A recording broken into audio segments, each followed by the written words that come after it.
I have noticed while I was listening to Professor Alexis J that many of you have been getting in touch about cars. Sales of new and petrol diesel cars in the UK, they're to be banned by 2030. You probably know that. And new data shows that women are less likely than men to consider buying an electric vehicle, or EV as you'll also hear called. That gender gap actually seems to be widening. So why is that? I mean, I find this fascinating. You've given me loads of potential answers already. What about this one from Jude in Cornwall? She says, women aren't buying electric cars because they're not reliable, trustworthy or developed enough yet. It is a biological thing. It's about weighing up a good mate to breed with. I love that one, but there's tons of them coming in. Keep them coming. With me, I have Erin Baker, Editorial Director of Online Automotive Marketplace. Let me get that out again.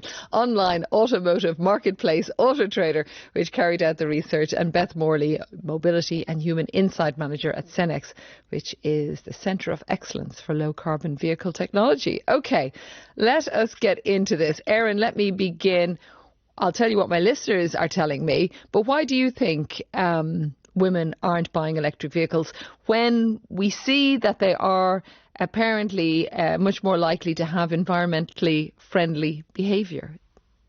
Yes, exactly. Good morning. So, the data doesn't sit comfortably with what we know about female consumers, which is they love sustainable products.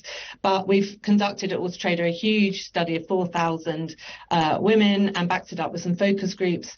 And overwhelmingly, women are not engaging with the conversation around electric cars. Now, it's not because, I hate to contradict one of your listeners there, but it's not because electric cars aren't reliable or they're still kind of this weird early tech. Electric cars, actually, the models like the Renault Zoe, the Nissan Leaf, they've been with us for over a decade now. We're well into used EVs now as well as new. So this technology is tried and tested. Batteries last for a very long time now. They've got warranties for 8 years. They're as reliable, if not more reliable, than petrol and diesel cars because there are fewer moving parts. But women aren't interested in them. And I think that's got to come down to the lack of information in the right places for women, which leads to a lack of confidence, which means they're not buying. They're very worried about range. They're very worried about charging. But our data also shows when we speak to women who have bought electric cars and have taken that leap and with a certain amount of faith, that actually they love their electric cars. 80% of women EV owners would buy an EV again for their next car, and actually very few of them have experienced any of the issues that they were worried about at the beginning. Okay, well, let's go through them because I think what you've mentioned there has been echoed. Here's the one side. This is Susan. I would never buy an electric car. I would buy a hybrid, but I can't afford that either. Electrics, batteries, etc. can stop working suddenly. I don't want to risk being stranded or no charging point fear. Another, I would invest in an electric vehicle, but I live in a terraced house, so we've no access to recharging facilities. Perhaps more women who have the financial wherewithal to buy an electric vehicle live in such houses or in flats. Consequently, it may be that more women are disadvantaged by the lack of on-street charging. Here's another. Wendy Pink. That's a nice name. I'm female. I have an electric car. It's environmentally friendly and it's great to drive. Let me see. Amy. I am ready and eager to buy an electric vehicle. I'm just waiting for the price to come down, an increase in the number of charge points and mileage capacity. So, yeah. What about that, Erin? 3 points that Amy brings up. Yes. So the first cost, that is the biggest barrier for men and women still for uptake. A new electric car is still on average 37% more expensive than its petrol or diesel counterpart. But there are two big caveats to that. One is that the running costs, once you have got the electric car, the running costs are so much lower than they are for petrol and diesel. How much? You don't. Well, so for example, my electric car, I charge it overnight on an off-peak tariff. It's costing me about £11 to travel 300 miles. Now, that's going to cost you more than £11 at a petrol station to travel 300 miles. You don't have a servicing cost. You don't have congestion charge. If you're a company car user, you've got very low benefit in kind. So there are all sorts of running cost benefits still. And the second point I make is the used EV market. Lots of women, lots of consumers in general actually, aren't really aware that obviously there's a growing used EV market now as people come to the end of their first 3-year finance deal. And actually used prices are really good at the moment because there's more supply than demand at the moment. Okay, so they keep coming in, 84844. Here's one, and Beth, I want to bring you in because you're an expert in behavioural change. Let me see. Here is Suzanne. Having been left feeling very vulnerable when I've broken down in the evening, I'm unwilling to trust my safety to being able to find a charging station at all or find one that works. We don't have anywhere near enough of an electric charging network to make a purchase of an electric car viable. Let me see. Another one. Let me just get it here. Those ones are all, which I will get to as well in a moment. Actually, let me start with that one because actually I think some of the other ones that are coming in, they have got electric cars, which I'll get to. But what about trying to change behaviour, Beth? We're hearing about that gender gap that is there and lots of the reasons that are set out. And I think it's a question of cost, which is one, the price may just have to come down. But the other is of trust or reliability. Is there a way, which Erin is putting out that she believes they are, and some of my listeners are as well, and I'll read those comments in a moment. But how can, I suppose, cars like that become more attractive? What's missing in the marketing to women? Yeah, hello. I think it's not necessarily just the marketing of EVs, really. I think it's the marketing of cars in general. But EVs actually have these potentially real benefits on things like reliability, maintenance, safety, that are just, the messages are not the things that marketing and comms in the automotive industry are necessarily interested in focusing on. They're interested on, when it comes to electric vehicles, a lot of the time talking about the technology, the sort of portraying them as these sort of future complicated things. And that not only is not interesting to women, a lot of women, but what we're hearing is that that's also a bit of a turn off because it adds this fear of complication, of it being difficult, and of things like, running out of charge or not being able to charge. You know what I wonder, Beth, when I was looking at this? Because women are amazing at technology and really into it and using it all the time and planning, and we know all that, organisationally using it so much. Is it just that they have so much on that they just don't need one more thing that might possibly go squiffy? I think so, and I think so much of this you can start to scrape, look at it, and you get into the kind of structural inequality that we have that is based around the sexes. So you were talking about housing, one of your yes. callers, and there are more women in social housing and rented housing than men, and up until recently, grants were not available for charge points at social housing. It's great to see that now is a focus of the government. So hopefully we will see more rental and social housing properties having charge points. But that's been a barrier for a lot of people, like not being able to put a charge point in at home. Things like a lot of the uptake in EVs recently has been around corporate company cars. And when we look at the jobs distribution, it's generally more male dominated industries and roles that tend to get company cars. Women tend to be more in public sector or public service, so they don't tend to have company cars, therefore less women are using. And I think your first caller said that their husband makes the choice. Yes, that's a whole other program, right?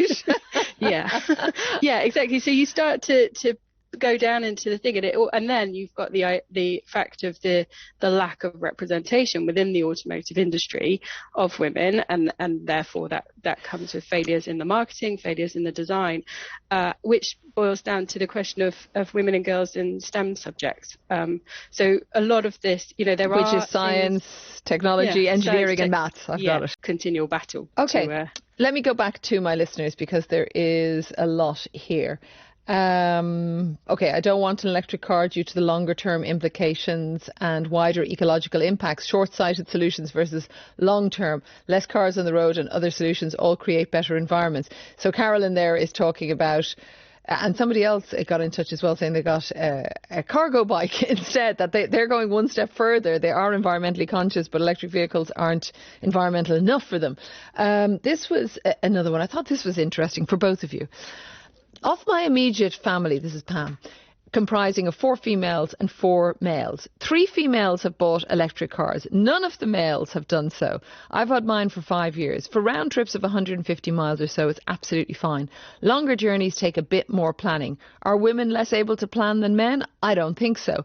But importantly, electric vehicles are not the answer to climate change. So similar again, just a tiny contribution to mitigation measures.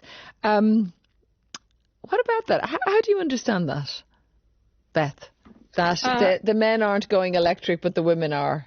Yeah, so one of the things, if you look at actual travel data, and this relates to the environmental choices element as well, women travel more shorter journeys, like more journeys overall, and they're shorter. So for electric vehicles would be great for women because that lower range is better. But actually those journeys can also be taken by walking and bus. And we know that women walk more and get public transport more.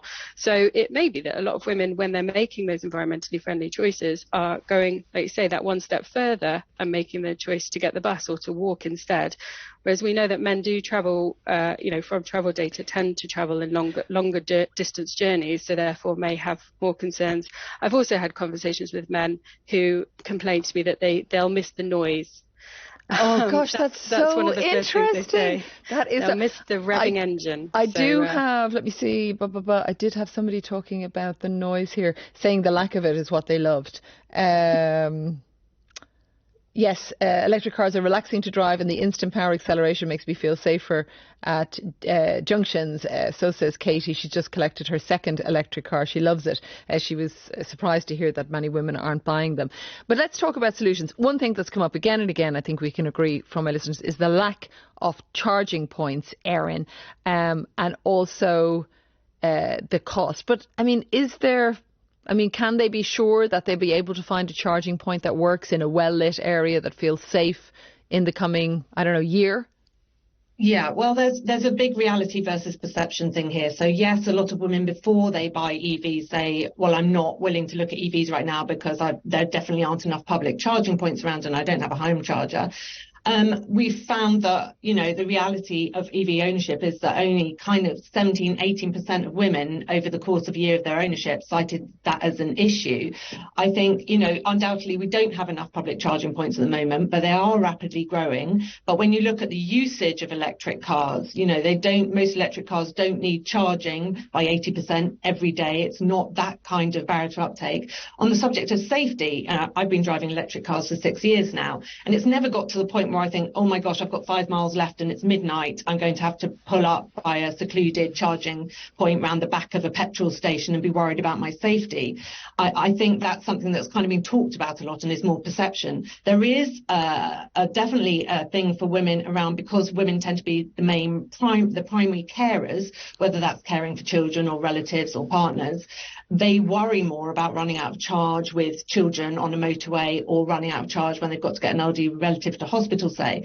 But again, if you speak to EV owners, women EV owners, they've very rarely, if ever, come across that situation where they're that short of charge. So I think the more women we get test driving EVs so they can see, they're really nippy, they're very quiet, they're very smooth, the more we get buying them and then becoming very passionate advocates for that experience, which most women are, the more we get more women buying. It's a bit of a circular, scenario. And we know that women tend to get most of their car advice and decide which car to buy from friends and family more than men do. Men tend to look at publications and programs and so on. So the more women that buy EVs and tell their friends and family about it, the more women buy them. Okay, well, because I was reading a lot that were bringing up their issues. Here's another few. Marianne in London: I love my electric car. I decided to forego foreign holidays for a bit. Best decision ever. It's the easiest car to drive ever, and I have 275 mile range. Used electric cars are a great option as well. Let me see. I have another one that just came in a moment ago. I bought an electric car in February. I would never return to a petrol one. She is a gorgeous ride, says Mary Hoffman. They have it. They talk about as well. This is kind of interesting. This is on a different aspect, Leslie. This is a shout out for us beyond the areas you defined. So far, no mention of location. Northern Scotland and the Isles, for example, 300 miles is nothing for a trip south. So no electric car suitable for long trips. I'm a woman and do make long journeys, despite your interviewer's opinion. Well, I think it's just one. This is taking a look at it in general, Leslie. No reliable public service options add to the mix, plus few charging points and the cost to buy. So Leslie, they're pointing them out of why she does not like it. But I have to say, we're really getting a split opinion. Electric cars. My daughter bought one. She's an engineer. I have a hybrid. I've considered changing, but cost and the fuss of fitting a charger and the suspicion they're not all they're cracked up to be has put me off. That's Ross. So many comments coming in. But I want to thank both of you for getting in touch. I have to say, our listeners have a lot of thoughts on their car. Erin Baker, editorial director of the online automotive marketplace AutoTrader, and Beth Morley, mobility and human insight manager at Cenex, which is Centre of Excellence for Low Carbon Vehicle Technology. I want to also know about who makes